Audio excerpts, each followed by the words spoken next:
ডোমজুর বিধানসভার সাপুইপাড়া বসুকাটি গ্রাম পঞ্চায়েতের অন্তর্গত অগ্রদূত চাঁদমারি সহ পশ্চিম শান্তিনগর বেশ কিছু জায়গায় জল জমে আছে দীর্ঘদিন ধরে। এই জল প্রায় হাঁটু পর্যন্ত। এতে স্থানীয় বাসিন্দারা বিভিন্ন সমস্যার সম্মুখীন হচ্ছেন। এমনকি বেশ কিছু বাড়িতে জল ঢুকে থাকায় তারা কার্যত উঁচু কোনো বাড়িতে ভাড়া নিয়ে থাকছে। আর বাসিন্দাদের অভিযোগ, সদস্য তো দেখা করেই না, উল্টে উনি নাকি নিজে বলেছেন আপনারা গিয়ে পঞ্চায়েত ঘেরাও করুন। সব রাজনৈতিক দল আসে ভোট চাইতে, কিন্তু জেতার পর যেন চেনে না এমনই বলতে চাইছেন।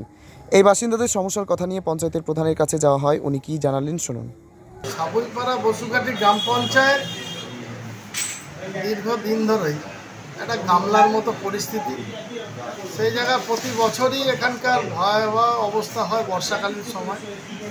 তো আমরা ফেব্রুয়ারি মাসের লাস্ট সপ্তাহ থেকে এলাকার প্রতিটা ড্রেন আমরা নিকাশি ব্যবস্থার জন্য সব আমরা পরিষ্কার করেছি পঞ্চায়েতের পক্ষ থেকে, এবং যেসব রাস্তাঘাটগুলো খারাপ ছিল, বিশেষ করে Shantinagar high school, Shantinagar primary school, Shantinagar মোড় থেকে শুরু করে পান্তোসদার দোকান থেকে শুরু করে চাঁদমারি বাজার, হাই স্কুল, প্রাইমারি স্কুল ভায়া চাঁদমারি গমকল পর্যন্ত আমরা কংক্রিটের রাস্তা কথা দিয়েছিলাম, আমরা বর্ষার আগে ইতিমধ্যে তৈরি করে ফেলেছি।